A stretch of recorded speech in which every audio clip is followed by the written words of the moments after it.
Date with a Debut is recorded and produced on a Wapical country, and I pay my respects to all elders past and present and extend that to any First Nations people tuning in. Always was, always will be, Aboriginal land. On with the show.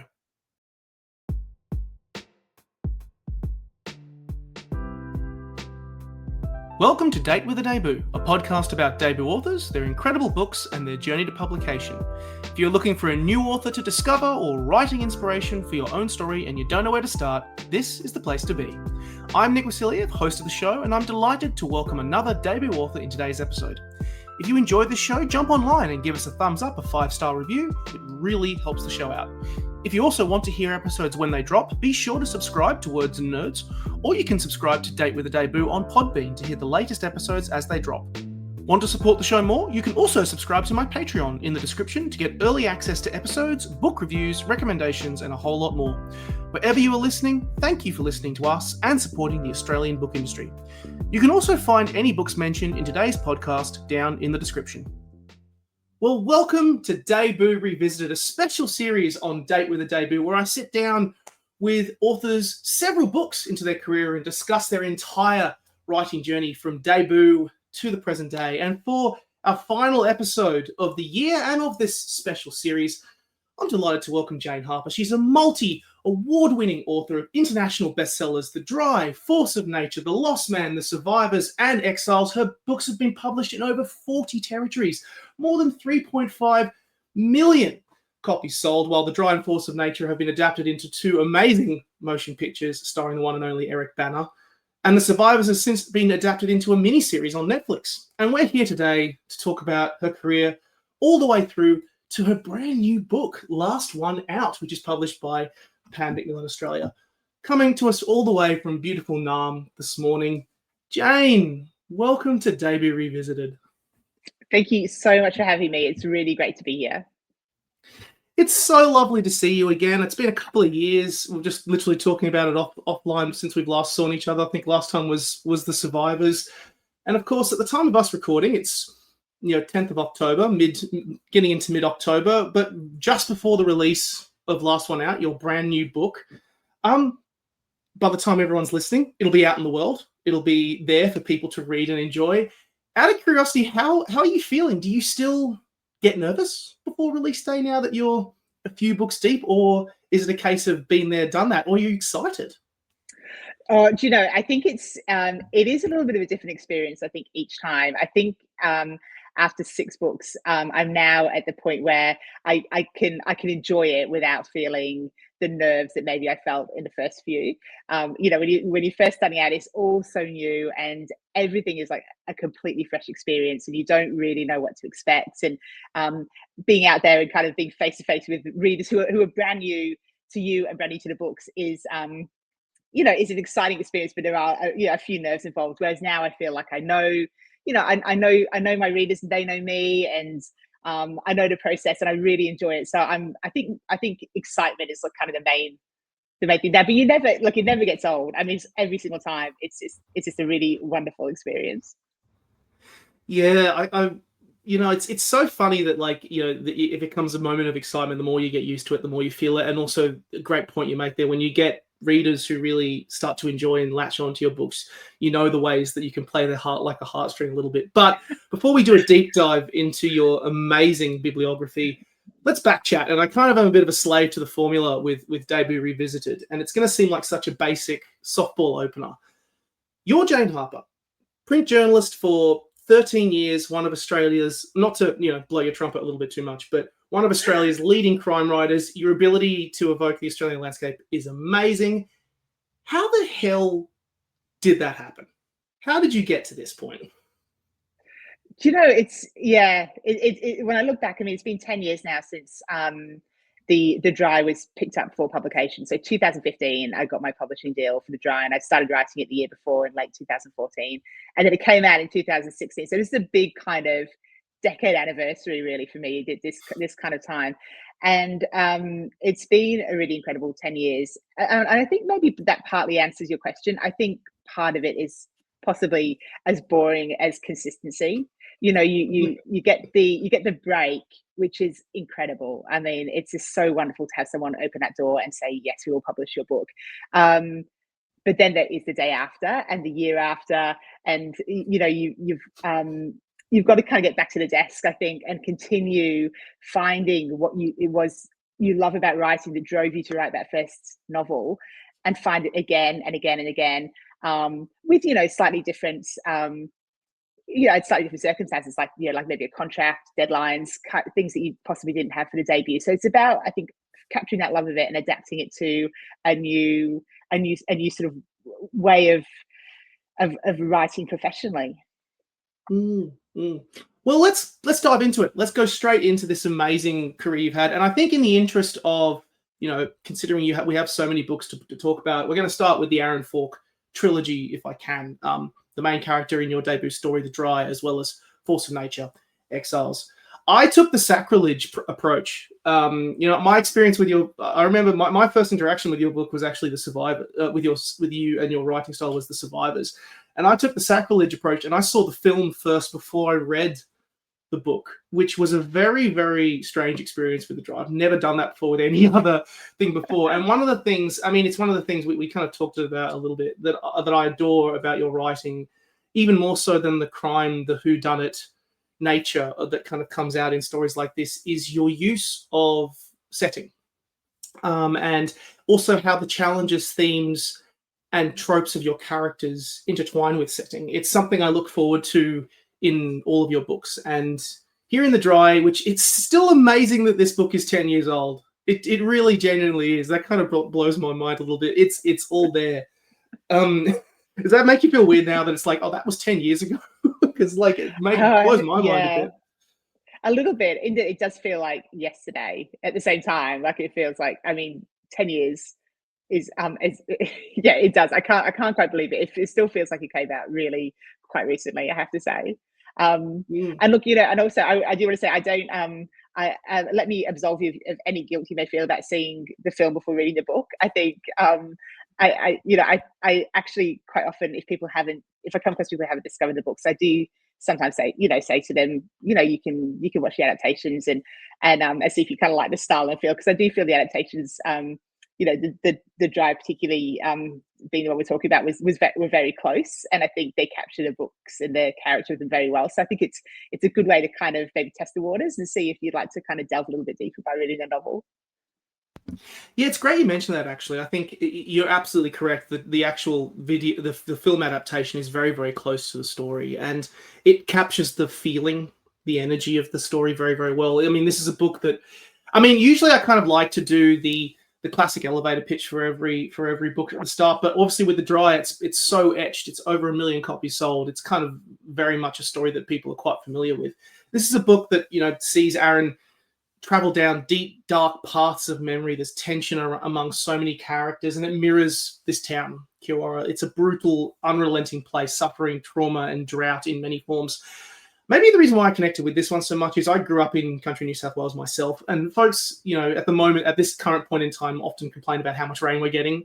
And I often say in my head, I take that any day of the week over the unrelenting dread that of it being dry, with no rain, with no drought. That folks, it's that feeling that you evoke, that folks growing up in the country know all too well, that desperate desire for just any rain, those drops of rain, the fact that everyone is barely scraping by and is on the verge of snapping. Like, that's the kind of environment that this book really captures. And then there's the ever-present danger of fire, that it could all suddenly go up in an instant. Talk to me about setting. Talk to me about your love of setting, because I feel like if going to do a deep dive like this, it's a key part of Jane's writing, isn't it? Yeah, and look, the setting has become such a crucial part of the whole writing process for me. I think of the setting really early on when I'm thinking about the plots. The setting is probably the next thing, even before the characters. I'm thinking about what is a setting that would kind of really support an idea for a story like this. And I like to have a setting that can be kind of woven through the book, in the sense that it drives the mystery. Ideally, it's part of the crime. It's part of the crime that kind of launches the whole book. it also informs who the characters are. They're people who are kind of that setting. They're either really entrenched, they're really shaped by it, or they're maybe brand new to it and are kind of a fish out of water. But either way, they are impacted by the setting, and I like to have the setting kind of play a part to the degree that by the end, you look back and you think, yes, that book couldn't have been set anywhere else. It definitely feels like that with the Dry, because there's another deep thing which we'll kind of get into a little bit, which is you really like to examine memory, and you like to examine guilt, you like to examine trauma in a lot of these stories. And I think it's not just a key part of Natures of Crime genre. I think there's a way you go about it in a particular way that is very enjoyable. But the crux of this series, and particularly for the Dry, is this character of Aaron, who is such a great character in these series of stories. We get a character in the Dry with the past bubbling under the surface, but he is now, and it's kind of almost in a way defined how he has become the person that he is, and now he's coming back to this world and to this place that he kind of had left in a previous life, forgotten, and using his skills he has learned to try and, in a kind of way, figure out what happened in one particular case, but also another particular mystery from years gone by, which made him leave this town. In Force of Nature, we see him in his element a little bit more. Like he's more investigator. He's more detached from the current events, but he also has things in his own life that are coloring the picture, with his late father and the events that happened in the Ranges in that particular story. His relationship with Carmen, which is filled with so much tension, a bit of an emotional, a romantic element even to it a little bit. And then Exiles, I think the best way I kind of tried to feel like with Aaron is that he's a bit more weary in that story, because the chances, he's there for the christening of his godson Gredrecko's child Henry, and the chance to make happy memories in this beautiful kind of more picturesque element of Australia.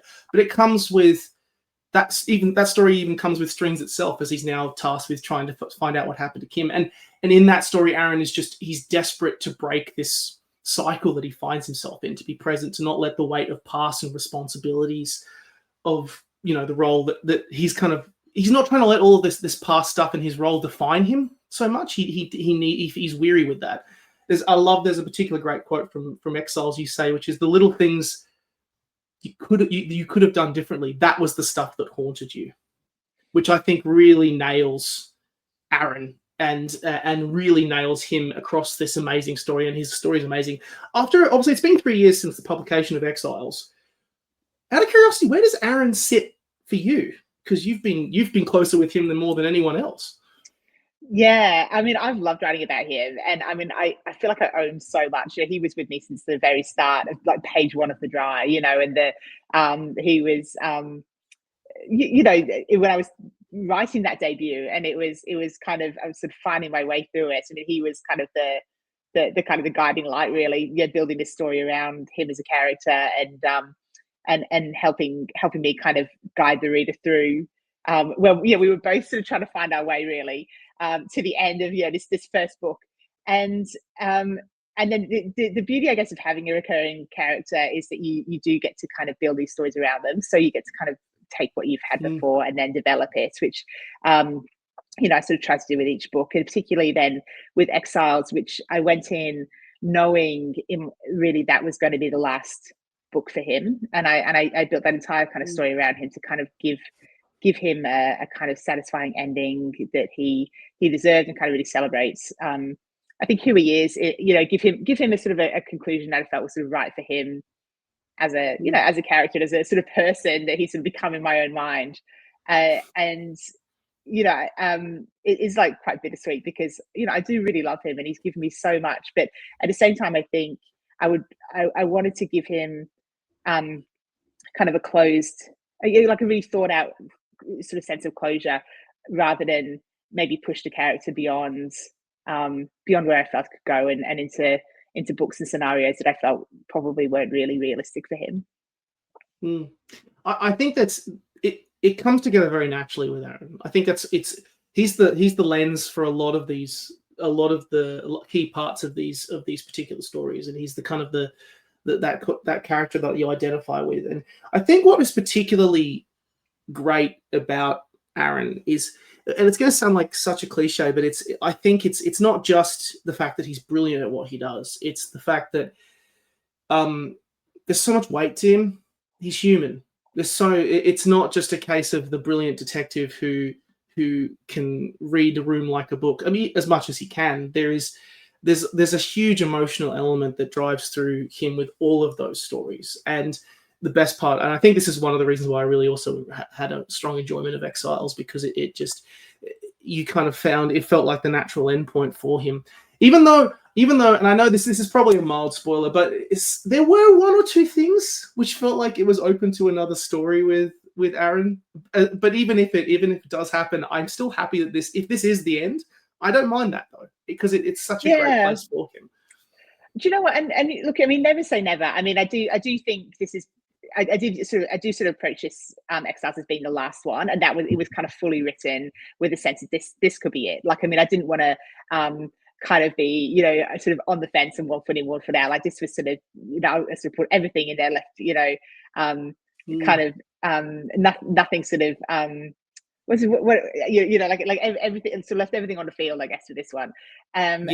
Because but at the same time, I mean, the reality is, I mean, if I had a great idea for a story that could only be told by him, and I mean, who knows, it could happen, this where it was like, this would be worth like bringing him back and seeing where he is in life now, and this would be a story that was told, could only really be told by him. Then, I mean, I would absolutely consider it. I mean, I'm not sort of nothing sort of set in concrete forever, I guess, when it comes to creative stuff. But I think it is good. It was good for me, I think, to approach this book feeling like, I could put it all into this book and really bring it to a natural end, certainly for this point. I feel like we did jump over Force of Nature a little bit here, kind of in our conversations and chats with Aaron, because naturally, of course, you gravitate to where we last saw him. But as much as The Dry was kind of the gateway into this amazing series, I do love the contrast that we kind of see across these stories, particularly in Force of Nature. While The Dry is a setting Aaron has a lot of connections to, Force of Nature, it's a bit more compartmentalized.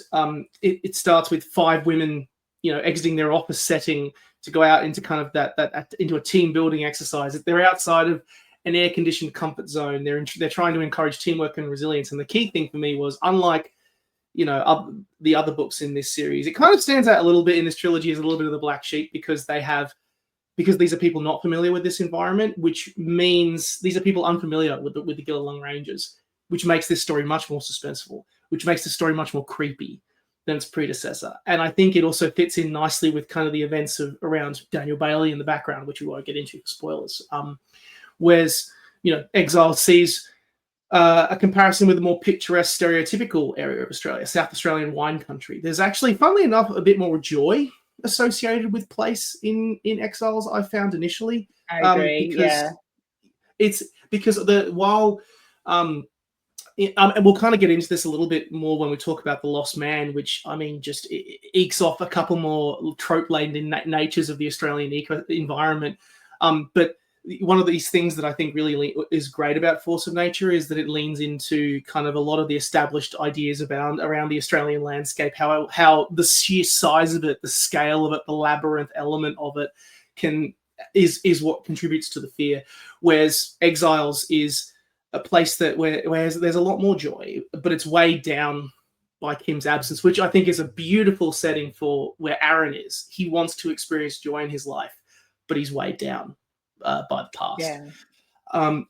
Getting into, and this is kind of, it alludes to a point that you kind of made when we were talking about The Dry a little second ago, but this is what's great about a lot of your stories. It's the thing that I kind of enjoy as much as the crime element, which is your juxtaposition of character and the mirroring through place.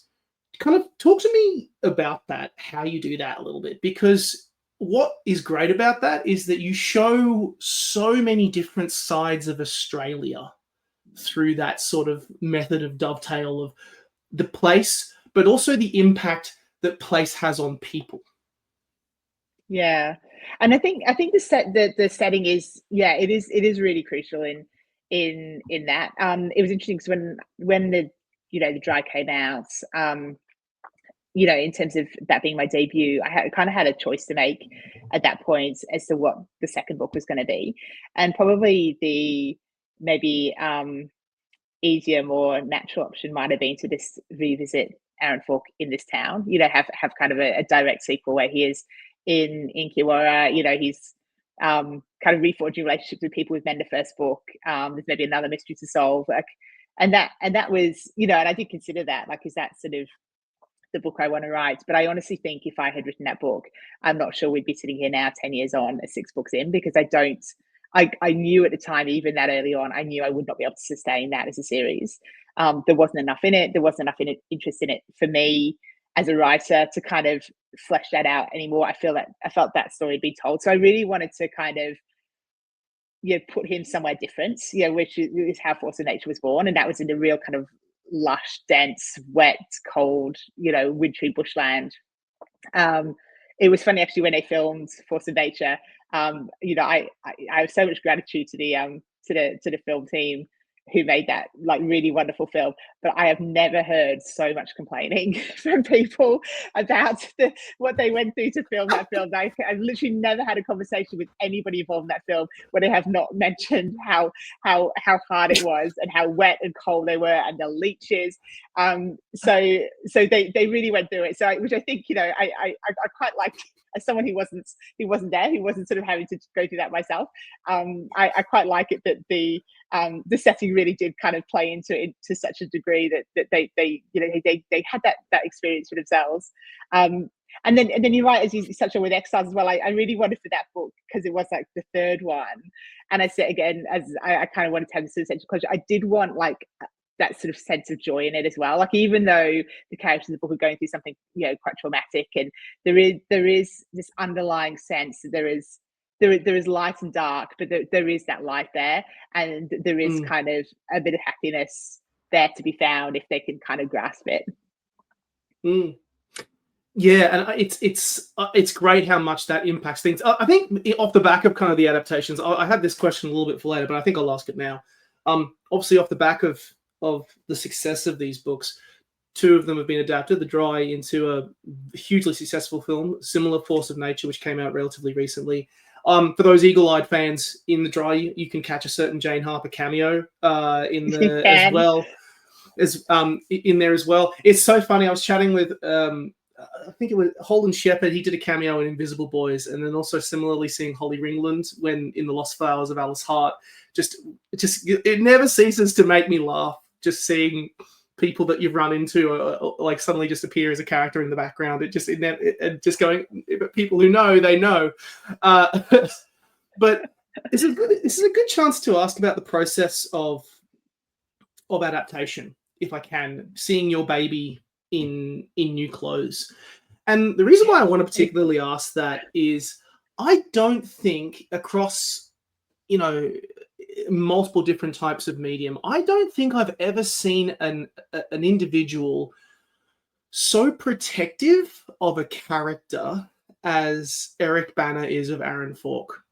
I don't know what it is. Maybe it's just like from the way he acts and inhabits Aaron, the weight to him. He kind of really narrow. He makes that brilliant. He rides that line brilliantly. Whenever now, when I read Exiles, I didn't have metaphorical previous Aaron in my head. I had Eric in my head, and I don't think I've ever seen someone so protective of a character. Talk to me about the process of seeing your baby come to life. Oh, look, and isn't Eric Bana so wonderful in that role? I think he has captured it so beautifully. I think the kind of proof of that is in the way the readers absolutely embraced him. There's always kind of, I think in any adaptation, there's always kind of the tendency, as a reader myself, to compare the description of the book with the character on screen. And, very rarely do they sort of really coincide perfectly. Well, never really with your own imagination, because you've always, everybody pictures someone different. But the way that I think readers absolutely immediately kind of embraced Eric Bana in this role was so beautiful to see. I mean, it was, when I found out he was playing was interested in playing the role. The director Robert Connolly, and we went out for coffee, and he said, "Oh, we've got someone. Look, he's really interested. He's read the book. We think he'd be great. We just want to kind of know what you thought." And I mean, I don't have the power of veto. I mean, they can choose who they want, but I think it's better for them if I'm happy. And I remember him saying Eric Bana, and I could not believe it. I there was no part of me that thought he was A, going to say anybody I recognized, and B, going to say someone that I think immediately I was like, oh my God, yes. Like I could see it straight away.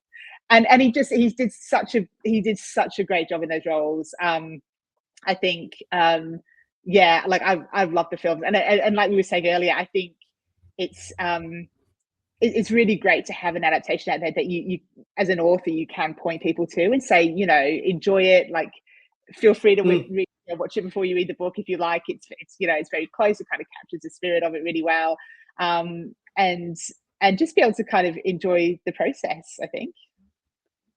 Well, the whole casting of the movie was amazing. The one that always really stands out to me as well is Matt Nable, who just embodies that kind of blokey, kind of aggressive, town environment. If there's any character that really embodies the town that's on the edge of snapping, it's him. And of course, the conflict with him and Aaron in that story is just, both on the page and on the screen, is just, it's so frustrating, but also it's so loaded and filled with depth. I have a bit of a unique opportunity here before we kind of move on to your standalone books, if I can, because I kind of asked a similar question in our previous episode with Tikas Gurma.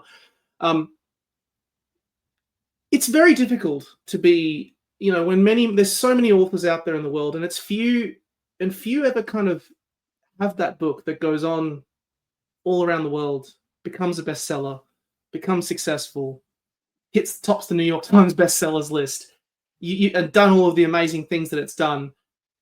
And you've been with Aaron in these stories and this series for so long.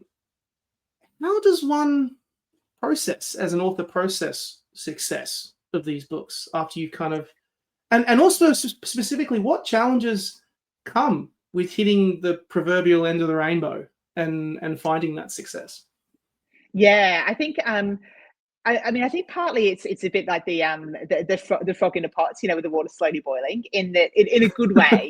I think in that it doesn't just all happen at once. So it's not like I kind of woke up 10 years ago and then suddenly I'm catapulted into my life now. Like it's been a process, and I've done those. When a dry came out, I've done those sort of tours where you go and do like a million sort of small events, like bookshops for like 15 pensioners at a coffee morning who don't know who you are, but are happy to come along and support the bookshop and hear a nice new author sort of chat about their book, and then all the way through to kind of the tour I'm doing now, which is kind of major venues and sold out events and things. But it's been there are steps along the way to that, So at each time you have a book out, you learn so much. I mean, about the writing process. My process has refined with each book. Then you learn about the process around the publication. So what is involved? What will be the expectations in terms of media and tour commitments, and what kind of interactions will there be with readers? You get to know a little bit more about maybe what the readers want to hear and what they're kind of hoping to get out of.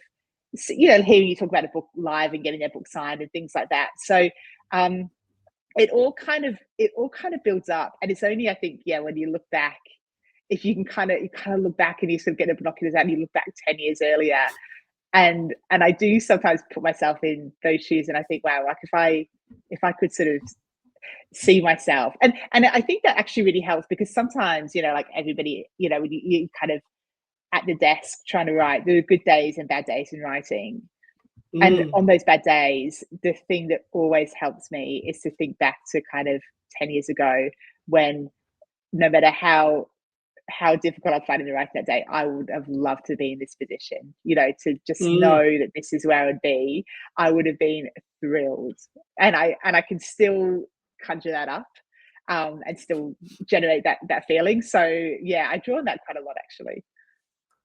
That is a fantastic answer to that question, and it also serves as a great holder to the mark, that if you could go back and do the metaphorical 10-year chat with Jane Harper of 10 years ago, being like, don't worry, you're going to make it. You're going to be okay. It also just would set a standard for you to push through, those tough days that we all have when you're in the writing process, and go, there'll be a good story at the end of this if you keep pushing through. That's a great answer to that question. Oh, thanks. Yeah, I mean, it is because I think as well, I do remember, like we were saying, 10 years feels like it's gone in the blink of an eye. So I do remember so clearly what it's like to be not even a debut author, like an aspiring debut author. And I remember kind of working so clearly on the dry. I can remember everything about the process of writing that book, and like working full time at the same time, having no expectation it was going to get published. And then that moment when the door cracked open, and I honestly thought it was like, this is actually going to happen. I really think this is really going to be published. And it was like, the closest I can describe it is like, when you're a kid, that kind of Christmas morning feeling when it's just you wake up and everything is there and is right with the world, and you got this whole like glorious kind of magical moment. And that is what it was like on a kind of 2:00 on a Wednesday afternoon or something. So yeah, it's still a very, very vivid memory for me. Absolutely. And the good part is it's also continued over to your standalone stories, which we'll jump over into now. We'll kind of start with The Lost Man, which we were talking about just before I started recording, is the last one I got to in your series. I've kind of done your entire bibliography kind of out of order, but I think it's become one of my favorites, funnily enough. Even though maybe it's because it's still fresh in the memory as well. But the fact that you've set this one in the outback, and while of course Jane has her color palette, we've obviously been touching on with the Aaron Falk series, but another reason probably why I like The Lost Man a little bit is that it's in an environment that's kind of more within the psyche. When people think of Australian stories, it's a trope-laden environment of the outback, and I mean, I was immediately drawn to the likes of other great Australian literature like Wake in Fright by Kenneth Cook, and also the subsequent 1971 portrayal of the film, which kind of, with its portrayal of isolation and that environment and that blokey world that's filled with booze and dust and violence and regret as well. We talked about the impact of setting on character, but I think the last kind of key crux that really sits well within the Jane Harper palette is the themes that you discuss, which comes through in this story. You always explore them so well. They dovetail in and determine that setting as well. And The Lost Man, this is a story about guilt and family frustration. It's about isolation with Nathan and Cameron, as well as the Bright family. There's themes of family and trauma that are quite common through your stories. And I just want to ask, why does that fascinate you so much, particularly in contrast with landscape?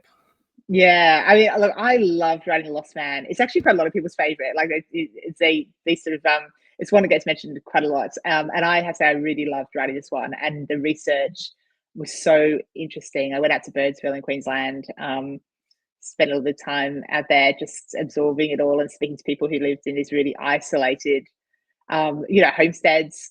About all the challenges and mental and physical and financial often that they face. And it was a really interesting story for me to write.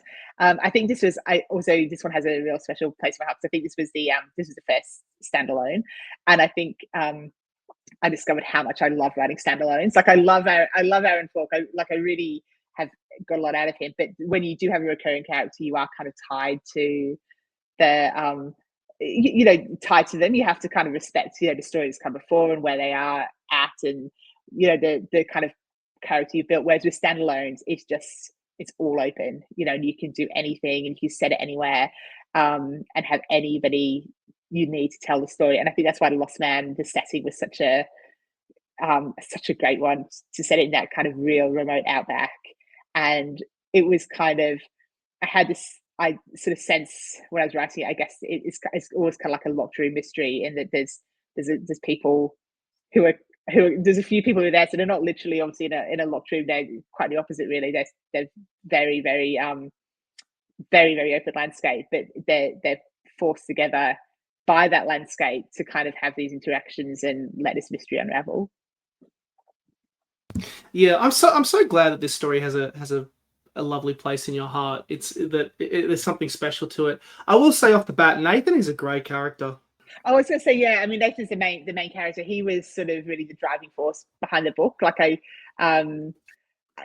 was one of those people sometimes ask me like how long did the books kind of stay with you after you finish writing them, and it sort of depends a bit. I mean, sometimes you do sort of move on because I'm thinking about the next one. But I have to say, Nathan the Lost Man stayed with me for years. It was really, I had whole elaborate kind of like after stories, like that, I would never write, but just sort of almost like for closure for myself in terms of what happens next, in terms of like him and the people around him and things. He really, really lingered, I think, for me for quite a long time.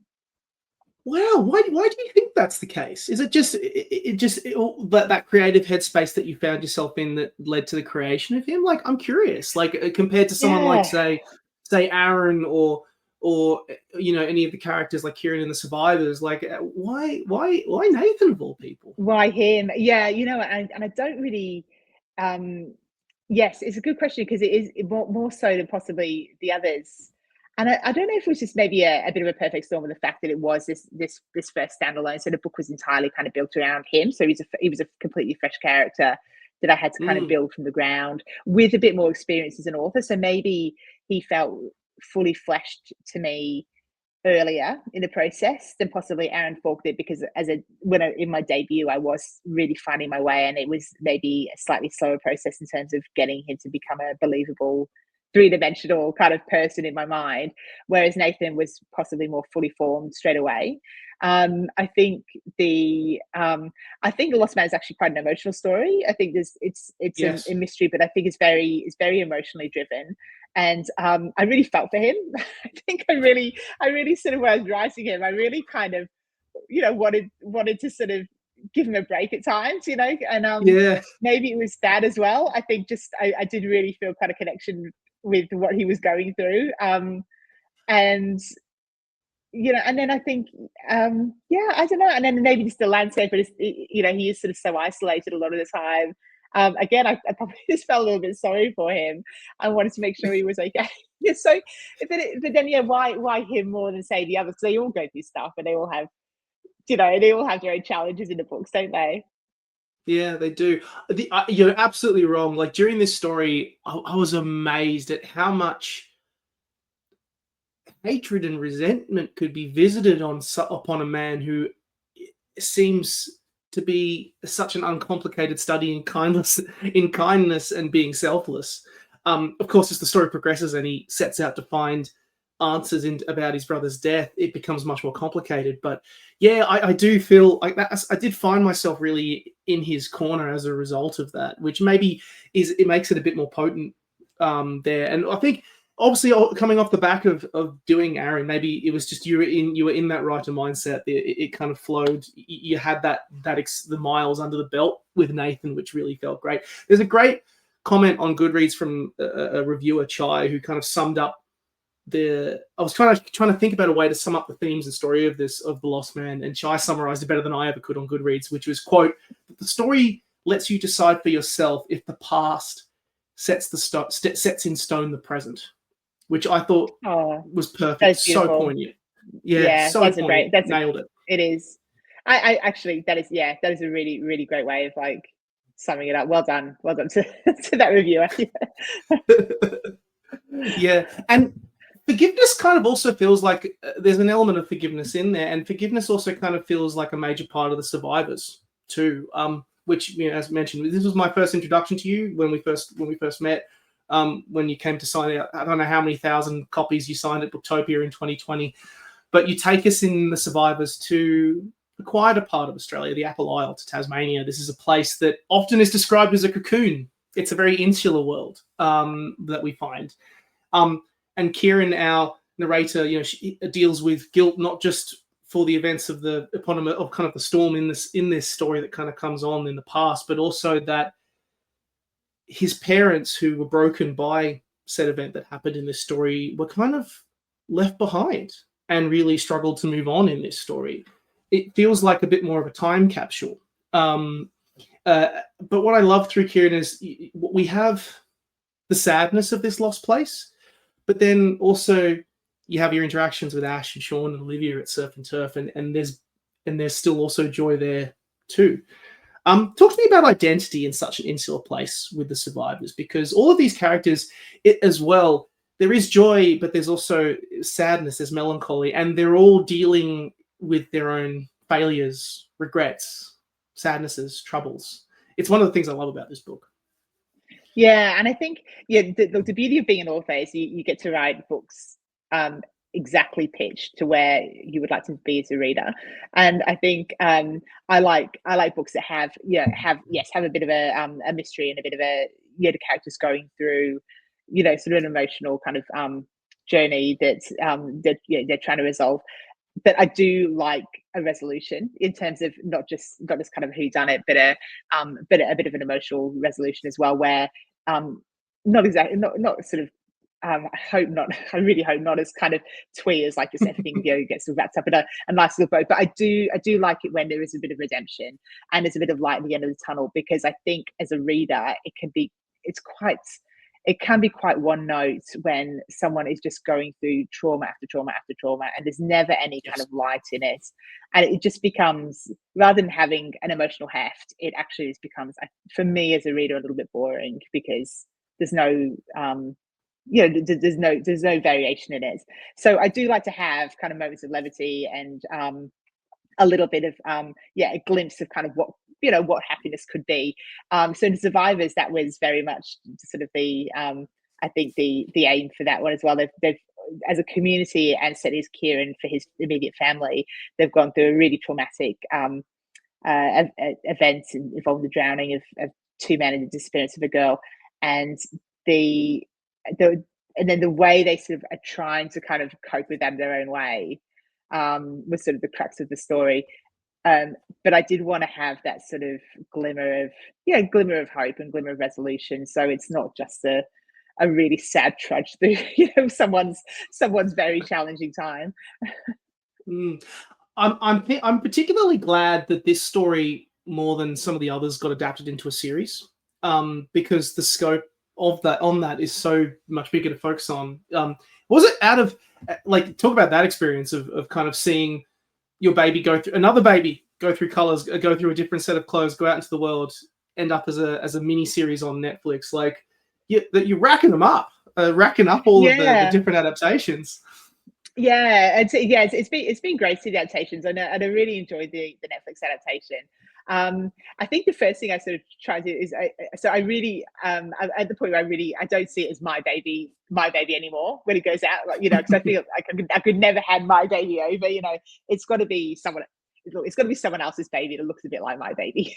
So and so I kind of can enjoy them from arm's length, and see the adaptations kind of companion pieces. And my only real kind of hope for them is that they capture the books in a way that readers will be happy with. So ideally, readers who have enjoyed the books will see them as bringing to the screen those elements that they connected with and enjoyed in the books. And also people who haven't read the books will watch them and maybe be tempted then to read the books and find that the books are in a similar vein. So that's really kind of what I want from the series. And beyond that, I'm happy for them to kind of create what they see their vision come to life, really, because it is their creative projects. It is great though, because it does it's really fun. It's really fun to kind of see these stories be told in a different and new way. I never get that fresh experience with the books because I'm so close to them, and so it is a really fun, fresh way to kind of enjoy the stories. And it is really so lovely, I think, to see the way readers have embraced them and see that they have also enjoyed them, and it has brought fresh eyes to the books as well, which is always great. No spoilers on the ending of this particular book. The theme of guilt over the past and moving on comes through again in this particular story. And there's a heartbreaking but also very beautiful ending to the survivors. And I kind of want to ask, because you sit with these themes a lot, you discuss these themes a lot when we get into your brand new book in a second, that also kind of comes through. What is writing and focusing on these stories and themes, sitting with them across many books, what has it taught you about grief and memory, whether it be in the literary sense or even personally for Jane?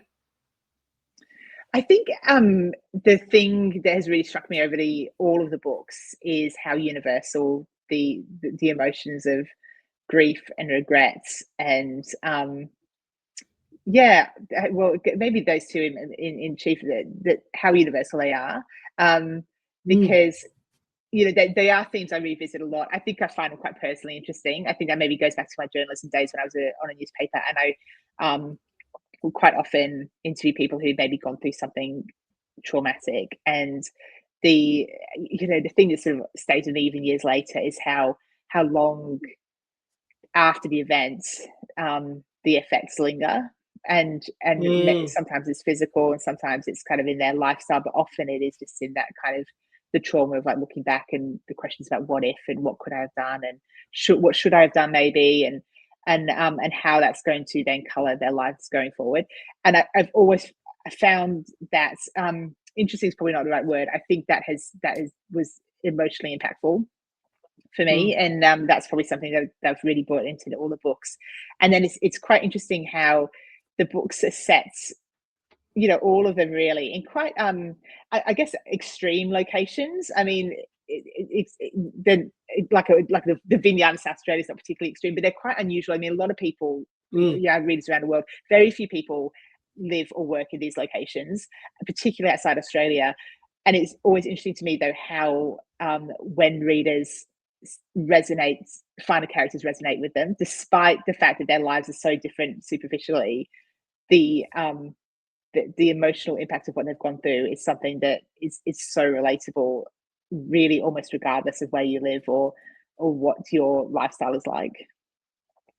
That's a great answer to that question, and that's kind of similar. When I was thinking about this myself, I just thought the great lesson I think that comes from this and from all of these stories is, as much as it can feel like your specific grief and trauma that you as a person or an individual or a character in this story can feel like it's all encompassing, all locked around yourself, it's amazing how universal that experience is when you have the chance to look beyond and see what other people are dealing with.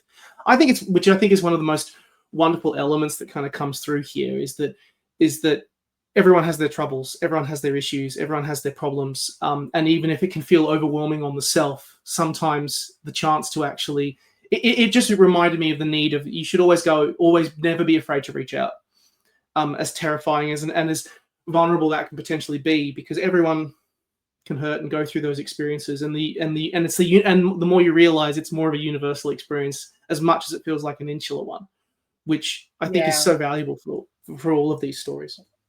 And that's why I think it's so important as well to have those elements of light and redemption and things in the books, because even as I get older, things usually work out. When you're younger, and the world seems so big and so encompassing, and it feels like what you're going through now is it, and that's what you're going to go through forever. And it's just not the case.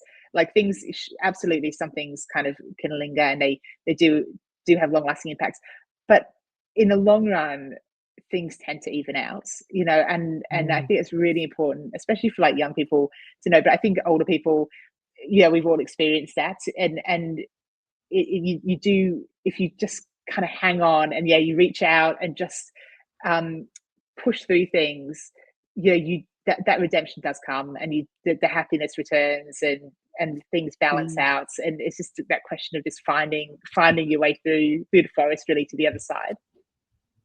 Absolutely. And I think it's been a long journey. We've dived through so many books, and I think now it's finally time to come to the new baby, to last one out. And normally, in this series, I usually kind of like to kick off discussion about it by doing an elevator pitch. And because this one is not out in the world, I can finally do that because a lot of people don't know what this book is about. I brushed through it while camping over the weekend. So now I'm in an elevator. You've come in. You have to pitch this book to me. We're going up. What is Last One Out about? Nick, I've got a great book for you here. I've got a great idea for you here. So Last One Out is it's another Australian mystery. And I'll tell you what, if you like Jane Harper's other books, you'll love this one. So that's probably my main pitch. I think, look, it's very similar in tone and feel to the others. It's an Australian mystery. It's this one is set in rural New South Wales in a small community that used to be beautiful and it used to be beloved by the residents. You know, they grew up there, they raised their kids there. There's a real tight community feel. And then some years earlier, a big mining operation moved in several kilometers down the road, and for various kind of reasons, it is just decimated the town. And we meet this community when it is an absolute shadow of its former self. It's completely skeletal. Buildings are abandoned. The shops are shut. Hardly anyone lives there, except for a few core people who are hanging on for kind of various reasons of their own.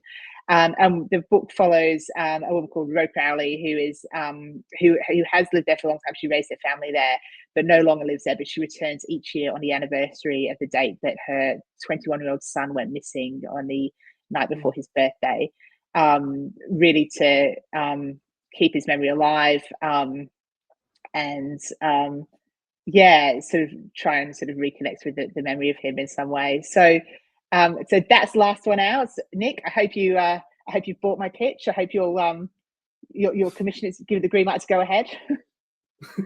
Ding! We've arrived. It's the elevator lift is done.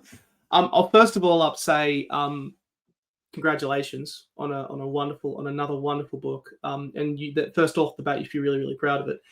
Because this might be up there. We were literally talking about beforehand. This might be up there on a personal level with me, with one of my absolute favorites that you've done. Thanks, we were Nick. We were talking about it beforehand, and I think the reason why I liked it, why I like kind of what exactly did that kind of drove me into it. And I mean, first of all, we've talked about it a few times, but I always like to start with setting. And my geography brain kicked in hard because unlike the impact of a land that unlike previous stories where you see the impact of Australia and the land on particular people and how it dovetails into their own stories. Maybe what I really liked about this one, kind of in a similar way to that connection, that more personal connection I felt with The Dry, you present a land divided in Last One Out. Carillon Ridge, as you kind of alluded to, it's a dying town. The mining company's operating on its borders. The locals being forced out. There's industrial noise going. There's thick layers of dust everywhere.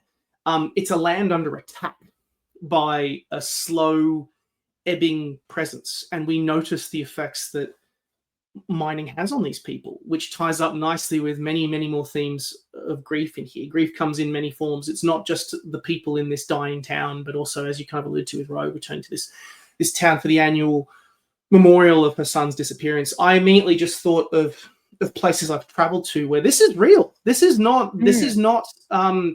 fiction. There are moments there where I just thought to myself, this is 110% real. I thought of places like Narrandera in New South Wales. I thought of places like in the WA wheat belt, like Kalgoorlie, where you kind of travel to that place and you see places, towns hanging on for dear life. Out of curiosity, what was the assembly like the Last One Out? Because it's very poignant, and it was something that I just thought to myself as I was reading this. A lot. This isn't fiction. A lot of Aussies are going to be looking at this and saying, "This is what it's like in real life." I absolutely agree. I mean, it doesn't. You don't have to look hard at all to find a town exactly like this. I do always like to fictionalize the places in the books, so they are like a completely kind of fictional amalgamation of different elements, but hopefully brought together in a way that people read them and feel like I've been somewhere just like that. I absolutely recognize what these people are going through, and I think it's funny because the Last One Out, the idea for this, the idea that became this book, I actually sort of came to me quite a few years ago when I read a story about a town that had basically gone through something similar, and there were a handful of residents kind of really trying to sort of keep it going and keep it alive. But everything they loved about it had gone, and it's interesting. I mean, yeah, that was several years ago, and now, yeah, it's still even more. Today we can absolutely find even more examples of that. And I think touching on what we were discussing before about emotion being universal. Again, I think absolutely there's a lot of people in Australia who've sadly experienced something like this. But even on a different scale, we've all had that kind of experience of maybe going back to visit, our childhood house, or an old neighborhood, or somewhere that we used to love going to, and finding that it's just not what it was. And that sadness where you realize it's something that has actually kind of gone forever, really, and you've got to try to find a way to make peace with that. Yeah, absolutely. It's that is such a good kind of a hidden thing. I'll try to be as spoiler-free as I can with this story, because long and the short of it, readers, go and read it. Listeners, go and read this book. It's amazing.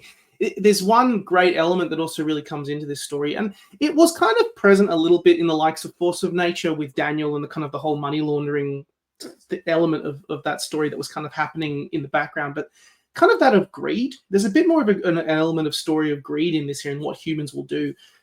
Because there's obviously this encroaching mind that's I often kind of viewed it and felt it like, this mining operation was getting so intensive and being prioritized over something that seems of increasing value: family, happiness, life. And this probably is a small spoiler, but I mean, it kind of is alluded to a lot. It's early on. Sam, the son in question, was working on a thesis about the town's response to the intrusion of the mine.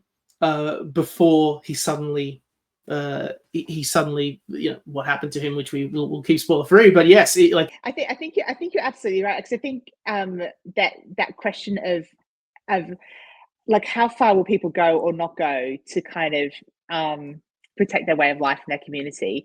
And I think it's interesting that you refer to it as greed, because I actually see that, but when I was writing it, I think I thought of it more as realism, because there's this sense where the people in this community, they know there's this big industrial operation opening up, right on their doorsteps, essentially, and there will be financial offers made for land and homes. And the question is, who is going to take it? And will it be you? And ideally, we all like to think, I would never, no, like I would absolutely prioritize, my neighbors and my community, my family, and my way of life above any kind of dollar offer. But the fact is, most of us would take it, and that is what's happened in this story, because in reality, we all have bills to pay and mortgages, and you need somewhere to live, and you need somewhere to educate your children. And so the financial offer, it's not it becomes a case where you it doesn't make sense to turn it down, and then it becomes like a domino effect, because the more people who take it, the more you have to take it. But then the incentive for the mine to offer money decreases, because they don't need your participation as much anymore. So it's this real double-edged sword that I think drives a wedge right through the community. And by the time we meet the town and these people, that wedge is like a chasm, and there's a real divide between those who left and those who stayed. And then it's almost impossible for people, I think, to see other people's point of view at times, which is quite sad, because I think really everybody in the story, and even the people we don't really see, with the people who are alluded to who have really gone, I hope you can kind of to some degree understand their motivations, because it is just quite a human reaction, I think. Yeah, that's a much better way to describe it. Kind of realism, or prioritization of one at the expense of the self, or kind of like that. What I think in this story more than other does is that you really turn the landscape, more than any other story that you've written, into, off the back of this, into a charged, brutal, I don't want to say battleground, but a place of conflict. And it's a place where scars exist in the past through flashbacks, but they're also there in real time. And it's a place where memories and decisions and processes that were decided by people, the conflict and the impact are still playing out, which I think makes it a much more charged story probably it's the reason why I liked it, so why I really kind of gravitated towards it and really, really enjoyed it. Like the physicality of the impact of having a big industrial operation open up next to your residential home was quite, I think, quite profound in terms of the research. You know, the one of the things that came up time and time again was the noise. The kind of in the book, there's this kind of sort of relentless kind of grinding and industrial noise that just is night and day, 24/7, and you almost notice it more when it stops because you know then it's this sort of strange silence, and that was something that really I think came up again, you know, often in terms of making things somewhere really unbearable to live, and the impacts on the air and the dust and all kinds of things. So those are all kind of elements that I wanted to bring in that made, yeah, it's not just like an emotionally difficult place for our characters to be. It's actually like quite physically hard to be there as well. It's an amazing book. I think you should be really, really proud of this one, and I think that thank you. readers and fans are going to really like this one. I think there's a real special element and things that you touch on there that feels like it opens so many more doors to the Jane Harper palette, which I really, really am excited about. And it's such a silly question to ask, but I often like to ask authors about it after the end of this series, because obviously you're in the middle of this beautiful book. You're in the middle of kind of touring this one. You're about to go out on tour and do all of that. What's cooking in the head of Jane Harper next, out of curiosity? Is there a story? Another one? Yeah, do you know, it's funny actually how often ideas come right at a time when you've just finished another book. You feel like, oh, this is time, okay, I can just relax out and just watching TV and not think about things for a while. But I think sometimes you're in that zone of you've been working at creatives over quite a long time, and then the pressure of that book is gone. That book is gone. So, for instance, it's done now, but your mind's still kind of in that space. And quite often, I do get new ideas quite quickly after completing a book. So I do have it. Yeah. So look, I do have another idea. Look, I won't say too much about it because it's very early. I'm still kind of developing. I'm not, if I say I'm not even quite sure who done it yet. So that's how early it is. But I have got a good idea for kind of a bit of a scenario, which I think would play well. And yeah, look, it would be another Australian standalone mystery with a few twists and turns. So yeah, we'll see how that one plays out anyway. Oh, exciting. I love it.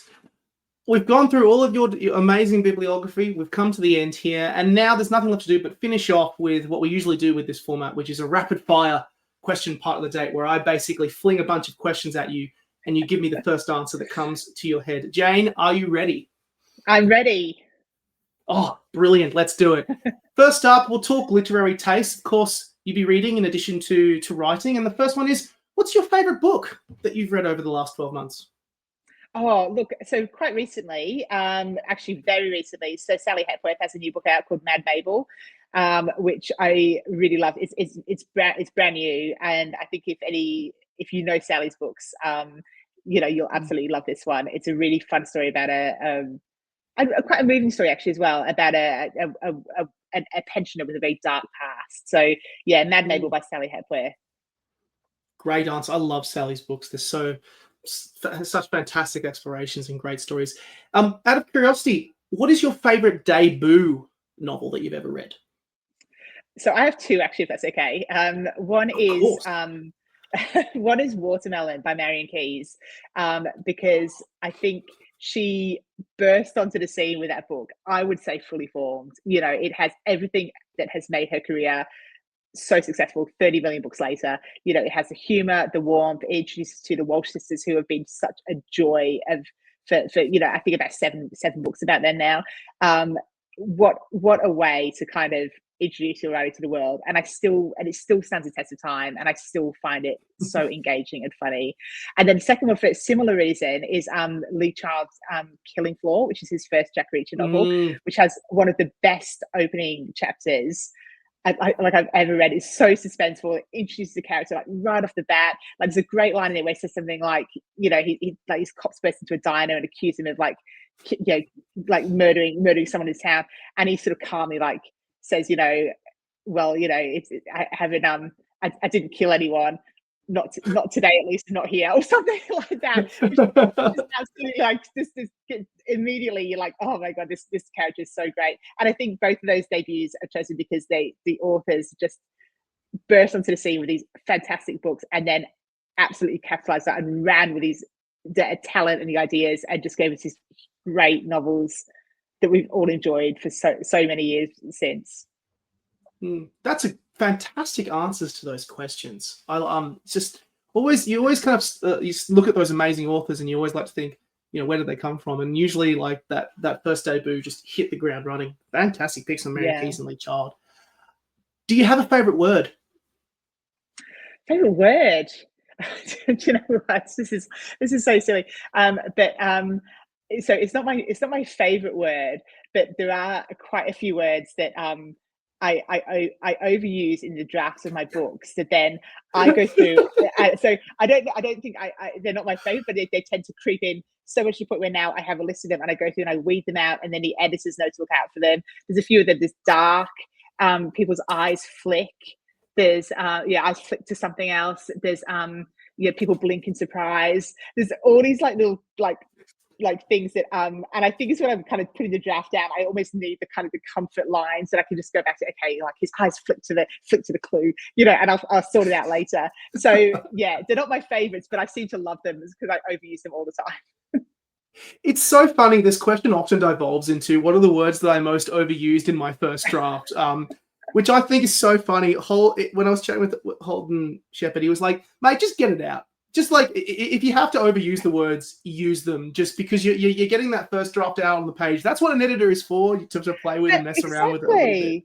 That's what the editing process is for. And that's why if you're listening to this and you're trying to write your debut novel, don't worry about it. Like just say it. Just get it on the page. You can do a find and replace later. And every time you've used the word dark, you can replace it with gloomy, misty, whatever you want. Like you can use that thesaurus later. Just use the word dark now. It's fine. Yeah, absolutely. We've been talking a lot about themes and characters and setting a lot in this episode. But I mean, obviously, there's the crime element to your stories, which people love so much. Who's on your Mount Rushmore of great crime writers? Oh yeah, good question. Because there's so many out there. I mean, I don't know. I mean, does Lee Child, does he count? Because I mean, is he more action? But I do think, I mean, I think in terms of the way, the pacing, the questions that are posed kind of throughout the books, that sense of like keeping you turning the pages. There's I mean, there's all the classic ones. We all know. There's who else is really good? I mean, more recently. I mean, Benjamin Stevenson, I think, is doing really interesting things with kind of reinventing, this kind of classic crime film, but with in a modern way, very funny. His kind of, everyone in my family's killed someone is the first Love one that kind book. of series. Well worth discovering if anybody has it. Then also Kate Mildenhall, who has written several books, and then most recently her new one, which is it was so great. I completely nailed it, called The Hiding Place. Is a crime novel, which is very unusual for her because she sort of changes genre with every book, and she has nailed this. It was such a page turner. I just rattled through it so fast because it's just this breathless kind of unspooling of this kind of everything sort of going wrong, and how is it going to resolve? And so Kate Mildenhall's The Hiding Place was a really great example. So I mean, there's so many. I mean, anything with a bit of mystery can be done so well, and there's so many different ways. I think that's what I love about the crime and mystery genre. It's just so broad. That's a good answer. I do like that. I appreciate that you kind of picked a few more current upgoing Australian authors. There's so many great ones out there who are absolutely nailing crime and nailing that feeling and element to it. I'll throw in as well off the back of it. I mean, it's not necessarily crime so much, but more action and thriller. The new Matt Rogers book, The Forsaken. I had the chance to chat with him on the show, and it's a bit more commercial compared to other books out there. But just his nature and his prolific approach, he published 30 books via custom publishing route before he got this debut going, and I was like. How did you do that? You could tell. Good for him, and again, that it just shows the power of persistence. In terms of, I mean, imagine if he'd given up on like book 27 on, you know, on so I mean, that is a real success story. Like, that's such a great. I'll definitely check that one out in that case, because yeah, if you recommend it, and yeah, well done. I think well done for anybody who honestly persists to the point where you actually get your book published, because it is a long road, and it is what a reward though. It's so worth doing. It's definitely much more action than sort of mystery, and it's kind of got political elements and ramifications. But I mean, I really enjoyed it. It was amazing fun. Off the back of that, do you have a favorite crime trope that you're a sucker for? I do like a bit of a double mystery. I do like a kind of a mystery that's kind of unfolding now, but then like a secret from the past. And I particularly like it when that secret from the past impacts the mystery playing out in the present day timeline. So yeah, probably a double mystery is my favorite. Oh, love it. Yeah, it is good when there's kind of that kind of weaving and dovetailing that sort of happens. You know what? Before you became an author, you lived in Hampshire. You studied English and history at the University of Kent in Canterbury. Is there a lesson from writing over the last 10 years that you wish you could go back and tell your younger self when she was studying in Canterbury? Yeah, I think do you know what? I'm actually gonna steal a lesson from there's an author called Amy Lovett, who is who's an Australian author, and she writes about kind of more like literary fiction, but she also teaches writing. And I heard her give what I would say was the best advice I've heard for kind of aspiring authors, because it was exactly what held me back. And she says that she often sees people who want to be authors, but they want someone to kind of like pick them out of a crowd and say, I believe in you, and you could be an author, and I think you could do it. Just, if you have a go, I'm sure you could make it, and you could do it. And they want that kind of external validation before they feel they can write something. And that was exactly, I think, what held me back. I needed someone to believe in me, but that never happens when you're starting out, because nobody really knows you're working on anything. You have to believe in yourself without anybody else really believing you, which is it's a really hard thing to do. And I think that holds back so many people. And I think if you could just let go of that thing that someone is going to kind of pluck you from the crowd and say, you know what, I can just see that you're going to be a great writer. Say it to yourself if you need to, like, you just have to kind of do it. You have to sort of take that leap without really knowing if the safety net's going to be there, and just trust it will be, and trust that it will work out.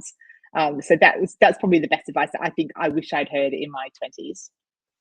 That is a fantastic answer to that question. I also appreciate you shouting out Amy Lovett, who I've had her on the show when we talked about Mistakes and Other Lovers, her debut.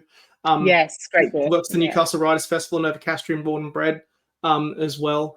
So, and her new book's out as well, which is very, very good. I've been spotting it all over the place at the moment, which is fantastic. Yeah, Big Feelings. It is. Yeah, it's a great book. Yeah, it's a really good it's a really good read, and she's a very smart woman. So, when I heard her say that, I just thought, I wish someone had said that to me when I was 21. Out of curiosity, off the back of that, which do you prefer, the country or the city? Well, I live in the city. I guess I live in the suburbs. So I do, I do like the convenience of like city living. However, I think as an author, there's nowhere better to set a book, as you can probably tell from like the 6 that I've written, than some sort of like isolated remote location. So professionally, I love a good isolated setting. But personally, I do like being able to kind of pop down the shops when I need something. Which is one part, physical area or place in Australia that you think is underrepresented in our literature, or that you might want to set a story? Yeah, good question. I don't know if I'm not sure if there's anywhere, because I mean, there's so many. The thing is about Australia, it's so diverse, obviously, and there's so much to it. But then everywhere you think of, there are sort of probably great books that have touched on it. It's hard to think of anywhere. I did think for a while that I thought the Garn, the train, the cross country train, was a great setting, and I I was sort of toying with the idea of doing some of that, and then Benjamin Stevenson beat me to it and wrote a book called Everyone is Trained as a Suspect a couple of years ago now, and so I had to slightly shelve that idea. Although I mean, he wouldn't be the first one by a long stretch, but I thought there was maybe some rope left in that one, but I think maybe he's used that up for now with that really excellent book. So yeah, I don't know. Look, if I come across somewhere new, I think I'd probably keep it a secret and use it for myself. Yeah. Well, I can answer this question myself a little bit, partly because I had one of my brothers. He went and did like about 10 or 11 years ago, did a movie and did the soundtrack for a movie up in the Pilbara, and it was kind of an acoustic sort of album thing. And he said, people asked him about what the experience was writing up there, and he said the actual environment, the music just flowed out of him, which was just like he didn't really write. He just felt like I was just up there having a great time. And it was the environment that generated the music, which I thought was really interesting. It made me go, God, there should be more stories kind of up there in the north of WA and Northern Territory. That was and beyond the context of like Darwin and the outback further to the south. There's something there that is really, really cool. But maybe a story for me in the future or for yourself. But that's right. Yeah, you should write that one down. That's a good idea.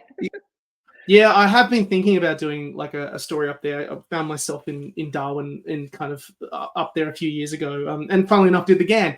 So it was a hell of a lot of fun. So yeah, it's a very evocative environment. Love it. If you could team up with one other Australian crime writer and do a series, or even like an action writer, any writer in Australia, who would it be?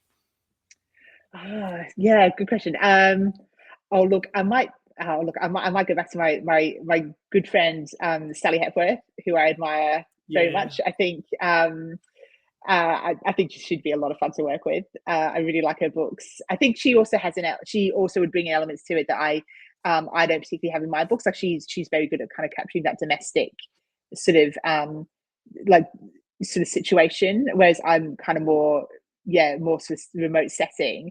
And I wonder if maybe we could marry the two and have kind of, I could sort of do the bigger picture setting and she could do the more kind of nitty gritty kind of capturing that everyday things that she does so well. So yeah, like let's I think me and her could be a good team. Final question of both this episode and of the year. Are you happy?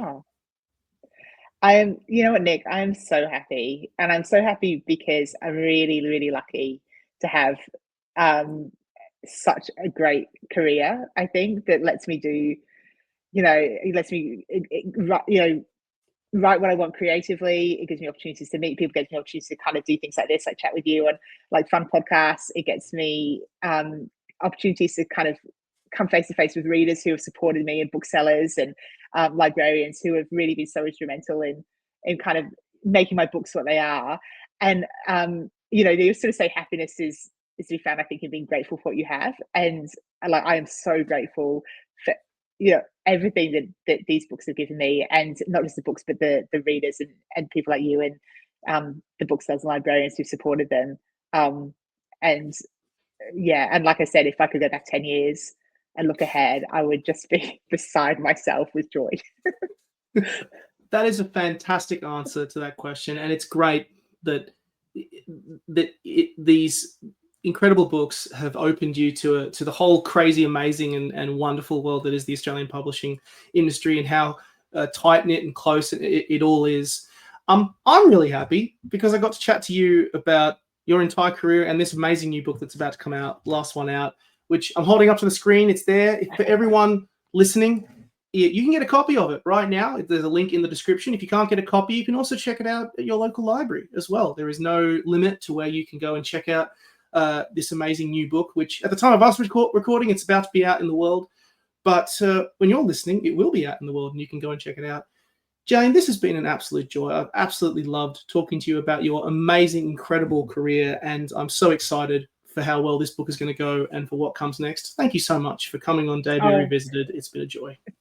Thank you, Nick, and thank you to you guys listening as well. It's always so great to be able to chat to book listeners. It's really, really fun conversation. So yeah, thanks for having me on.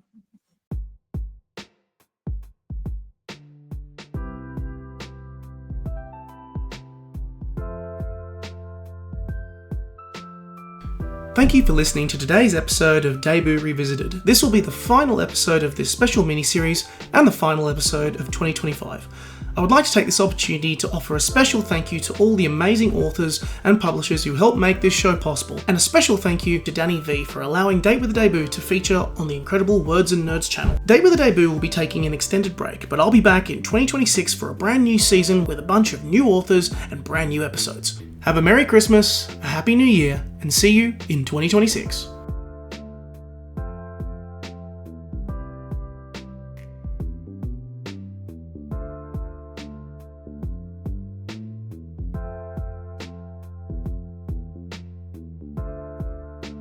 Date with a Debut is a Words and Nerds and Breathe Art podcast co-production.